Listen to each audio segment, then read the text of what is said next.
सुद्धा आगमन झालेले आहे। त्यानंतर विशाखा महिला मंडळाच्या महिला बंतेजी आणि हिंदू संघाचे स्वागत करतील अशी मी महिलांना विनंती आहे। मंगल कल्याण।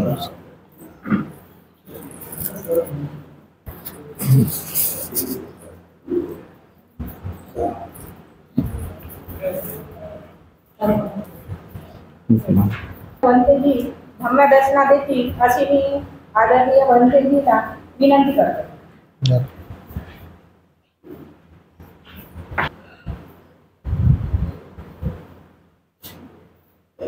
विश्वातील सर्वश्रेष्ठ महामानव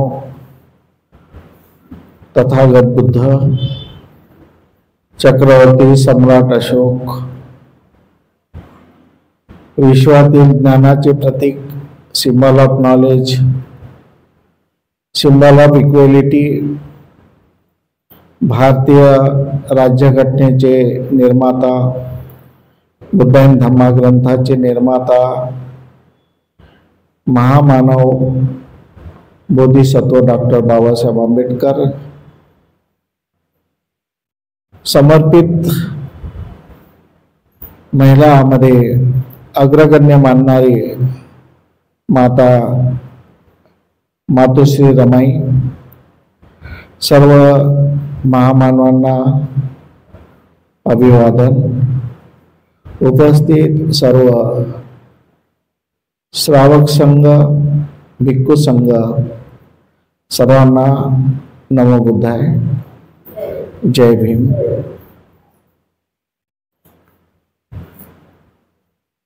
तर सध्या जो महाबोधी महाविहार मुक्ती आंदोलनाचा प्रश्न उपस्थित झालेला आहे आणि याच्यापूर्वीही भदंत आर्य नागार्जुन सुरेश ससाई यांनी 1992 पासून तर 2003 पर्यंत 11 वर्ष महाबोधी महाविहाराचा लढा त्यांनी उभा केला होता, संघर्ष केला होता। परंतु त्या संघर्षाचं निष्पन्न झालं नाही, उलट त्यांनी महाबोधी महाविहाराचा परिसर अन्य धर्मीयांना देऊन त्यामध्ये बौद्धांचा जो परिसर होता तो बौद्धांचा परिसर वाटत नाही असा। महाबोधी महाविहाराच्या समोरच मंदिर बांधला, तिकडे मस्जिद बांधल्या आणि त्याला एक प्रकारे एक सार्वजनिक स्थळ निर्माण करण्याचा प्रयत्न केला आहे। जगामध्ये प्रत्येक धर्माचे एक मुख्य स्थळ असते आणि ते स्थळ जगामध्ये सुरक्षित ठेवले जाते।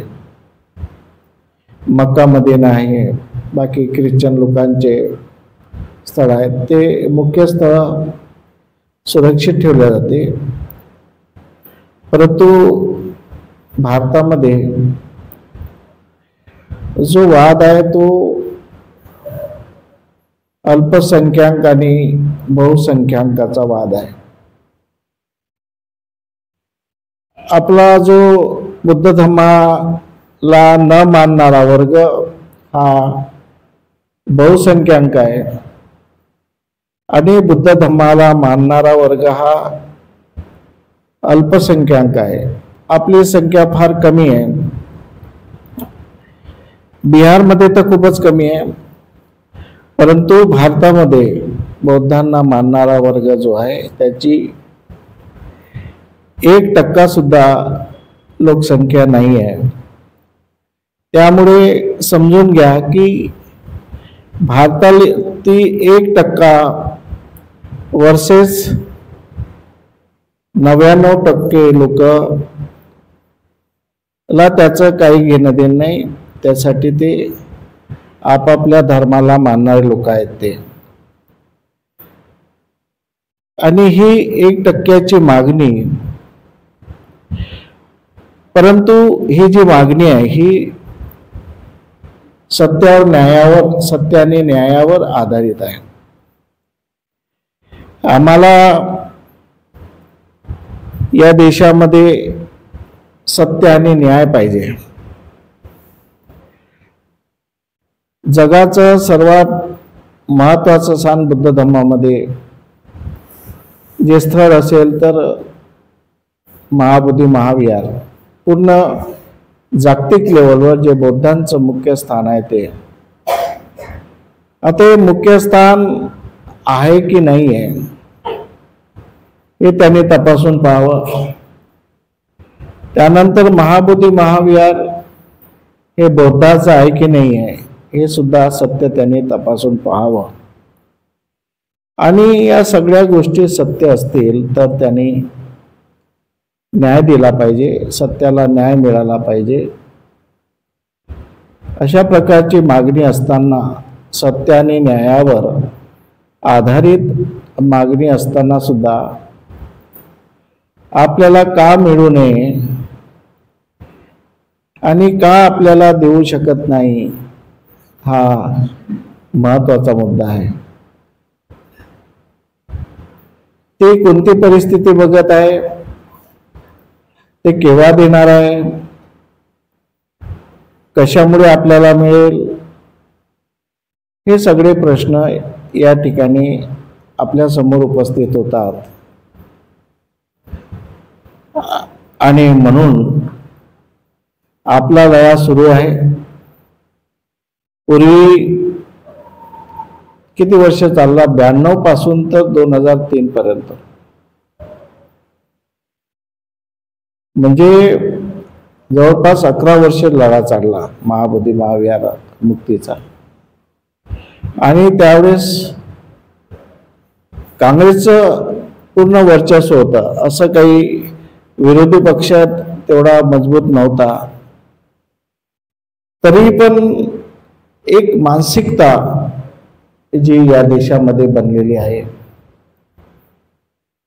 ती बुद्ध धर्माच्या आणि आंबेडकरी विचाराच्या विरुद्ध असा विचार प्रवाह या देशामध्ये निर्माण झालेला आहे. आणि त्यामुळे बौद्धांचे आणि आंबेडकरवादी लोकांचे काम होत नाही या ठिकाणी. ही मानसिकता बदलली पाहिजे. आणि ही मानसिकता बदलवण्यासाठी आपली सुद्धा मानसिकता बदलली पाहिजे. बाकी मुस्लिम हा धर्मांध आहे. तो लढा आपल्या धर्माच्या भरोशावर लढण्याची त्याची ताकद आहे. कारण मुस्लिम वर्ग हा जवळपास 10-12% मुस्लिम वर्ग आहे. आणि ते कट्टरपंथी आहे, आपल्या धर्माला मानणारे आहे, धर्मासाठी काही करायला तयार आहे. तसं आपल्यामध्ये जमणार नाही. तसं कट्टरवाद जो आहे तो आपल्याला करता येणार नाही. कारण हा लढा कट्टरवादाचा नाही आहे. हा लढा फक्त बौद्धांचा नाही आहे. हा लढा मानवतावादाचा आहे, माणुसकीचा आहे. हा लढा बुद्धाचा नाही, आंबेडकरचा नाही, एका धर्माचा नाही. हा लढा जो आहे सत्य आणि न्यायावर आधारित. सत्य असेल तर सगळ्यांनी मदत करायला पाहिजे. सत्य आहे तर सत्य आहे. हा सत्यावर आधारित लढा असल्यामुळे आपल्याला त्या सत्यावर आधारित असणाऱ्या लढ्याला आपण एका धर्माचा लढा बनवू, एका धर्माचा लढा बनवू, एका जातीचा लढा बनवू, तर हा लढा अल्पसंख्याक होऊन जाईल. हा फक्त शेड्यूल कास्टचा लढा आहे. शेड्यूल कास्ट मधूनही काही जाती आहेत त्याच फक्त बुद्धीत झालेले आहे. हा लढा 1% न बनवता याला आपल्याला बहुसंख्याकांचा लढा कसं बनवता येईल याच्यावर चिंतन होणे गरजेचं आहे की बहुसंख्याक लोकांचा लढा कसा निर्माण होईल. कारण हा प्रश्न धर्माचा नाही आहे, एका धर्माचा नाही, हा प्रश्न सत्यावर आधारित आहे. आणि प्रत्येक माणसाला वाटलं पाहिजे की सत्य आहे तर सत्याचा विजय झाला पाहिजे. जसं म्हणतात सत्यमेव जयते, सत्याचा नेहमी विजय होतो. जर हे सत्य असेल तर त्याचा विजय झाला पाहिजे. आणि यासाठी जे मान्यवर सुरेश ससाईजी आहेत त्यांचा लढा शेवटी हा शेवटच्या टप्प्यामध्ये शेवट एका धर्माचा झाला, एका अनुसूचित जातीचा झाला, लढा झाला. हा सार्वजनिक बहुसंख्यक लोकांचा लढा झाला नाही. त्यामुळे कदाचित यश मिळालं नसेल. कारण डेमोक्रेसीमध्ये, लोकशाहीमध्ये बहुसंख्याकांचं मत ग्राह्य मानलं जाते, बहुसंख्याकांचं मत विजय मानले जाते. हा नवीन एक मानसिकता या देशामध्ये निर्माण झालेली आहे. पहिलं कसं लोकांना वाटत होतं सत्यमेव जयते, सत्य आहे तर विजय होणारच, सत्याचा विजय होणारच. परंतु ही मानसिकता ही एक प्रकारचं एक आधारस्तंभ आहे, आपला विचार आहे की सत्य नेहमी जिंकला पाहिजे. बुद्ध धर्मामध्ये आहे, प्रत्येक धर्मामध्ये सत्य विजयी झालं पाहिजे. हा महत्वाची शिकवण प्रत्येक धर्मामध्ये आहे. परंतु ही शिकवण जर योग्य असेल, सत्य जिंकला पाहिजे, सत्य विजय झाला पाहिजे, मग भारतामध्ये महाबोधी महाविहाराचं सत्य का विजय होत नाही? याच्यामध्ये आपण एका दृष्टिकोनातून या गोष्टीकडे न पाहता अनेक एंगलनी पाहणे गरजेचे आहे. अनेक वेगवेगळ्या दृष्टिकोनातून याच्याकडे, या प्रश्नाकडे पाहून सोल्युशन कसं मिळेल याच्यावर चिंतन करण्याची गरज आहे. एकच मुद्दा घेऊन जमणार नाही की आम्ही बौद्ध आहोत म्हणून आम्हाला द्या, हा एकच मुद्दा नको. याच्यासोबत अनेक गोष्टी जोडल्या गेलेल्या पाहिजे, अनेक गोष्टी याच्यामध्ये समाविष्ट करायला पाहिजे. तेव्हा या संघर्षाचं स्वरूप व्यापक प्रमाणामध्ये होईल, या संघर्षाचं स्वरूप मोठं होईल. शेड्यूल कास्टच्या कमीत कमी 49 जाती आहेत. त्या 49 जातीपैकी काही जातींनी तरी म्हटलं पाहिजे की हा बौद्धांचा न्याय मागणी आहे, बौद्धांची ही न्यायाला सत्य आहे तर न्याय मिळाला पाहिजे. अनेक लोकांनी भारतामध्ये जनजागृती करायला पाहिजे की हा न्यायावर आधारित मुद्दा आहे, तर हा मिळाला पाहिजे. परंतु या ठिकाणी जो विचार आहे तो मुख्य विचार आहे अल्पसंख्याक आणि बहुसंख्याक. या विचाराकडे सुद्धा आपण थोडं लक्ष दिलं पाहिजे. आपण नेहमीच बाबासाहेब आंबेडकरांचे विचार, बुद्धाचे विचार हे बहुसंख्याक लोकांचे विचार होते.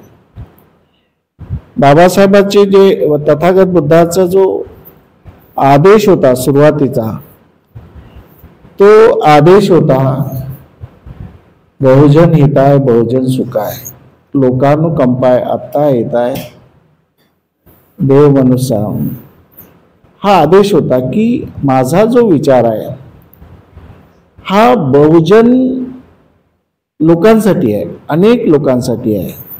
एका विशिष्ट लोकांसाठी या दोन्ही महापुरुषांनी आपला विचार ठेवला नाही, मांडला नाही.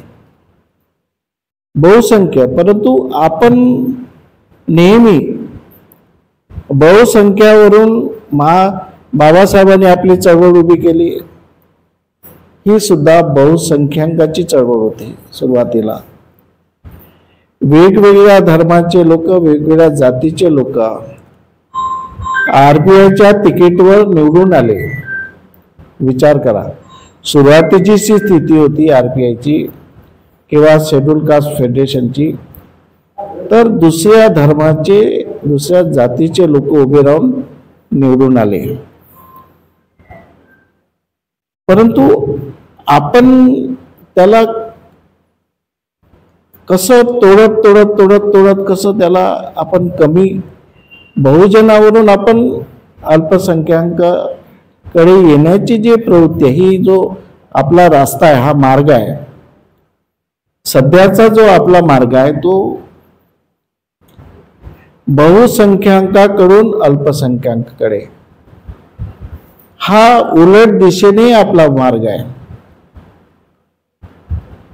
याच्यावर चिंतन होणे गरजेचं आहे, याच्यावर विचार होणे गरजेचं आहे. आणि अल्पसंख्याकावरून बहुसंख्याकाकडे बुद्ध आणि बाबासाहेब आंबेडकरांचे विचार जाऊ नये. बुद्ध आणि बाबासाहेब आंबेडकरांना मानणाऱ्या वर्गाला एक निश्चित असा मार्ग मिळू नये म्हणून या विचाराला जे विरोधक आहेत, या विचार बुद्ध आणि बाबासाहेब आंबेडकरांच्या विचाराच्या विरोधक जो आहे मोठ्या प्रमाणावर, तो नेहमी खबरदारी घेतो. हा जो एवढा जागृत समाज आहे, बुद्ध आणि बाबासाहेब आंबेडकरांच्या विचाराचा विरोध करणारा समाज हा एवढा जागृत आहे की तो बघत असतो की हे जे आंबेडकरवादी आणि बौद्धाला मानणारे लोक जे चालले, ज्या मार्गावरून चालले, जो मार्ग त्यांनी स्वीकार केलेला आहे, तो मार्ग अल्पसंख्याक समाजाला अल्पसंख्याक बनवणारा मार्ग आहे की बहुसंख्याकामधून अल्पसंख्याकाला आणणारा मार्ग आहे, की अल्पसंख्याकावरून बहुसंख्याकाकडे जाणारा मार्ग आहे. याच्यावर नेहमी विचार करतो, चिंतन करतो. आणि तुम्ही बहुसंख्य मार्गावर जाऊ नये, तुम्ही उचित, राईट, त्याला सम्यक म्हणतात.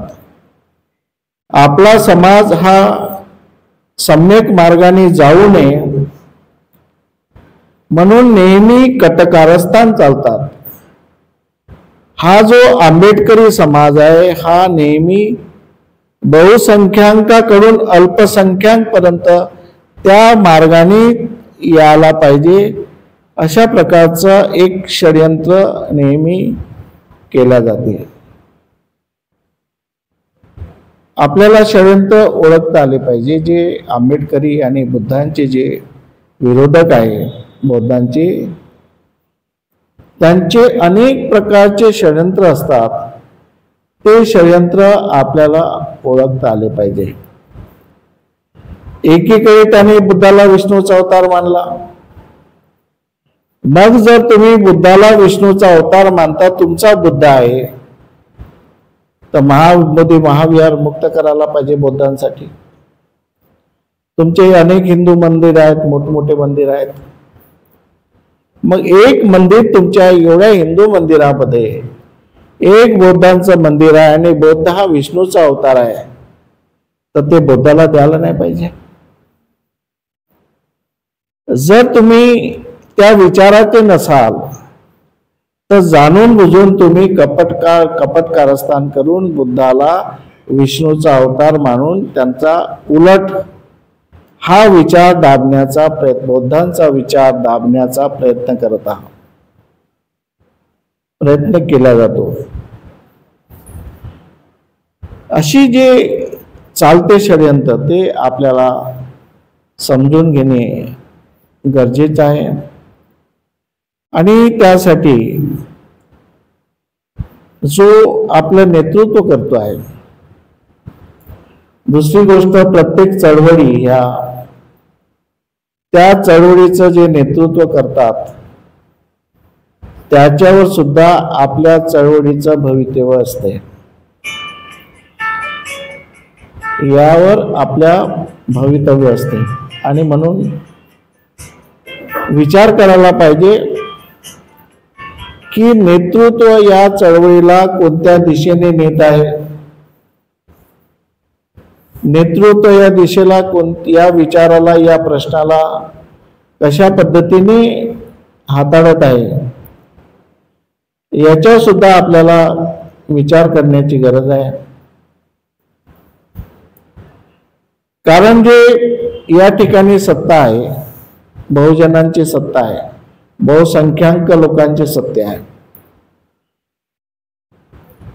तर ते एकंदरीत बहुसंख्याकाची सत्ता, एका जातीची धर्माची नाही, बहुसंख्याक लोकांची सत्ता असल्यामुळे तो आपला विचार वेगळा मांडतील आणि तुम्ही अल्पसंख्याक आहे, तुमच्या विचाराला कसं तोडता येईल, आणखी अल्पसंख्याक कसं करता येईल याच्यावर ते विचार करतील.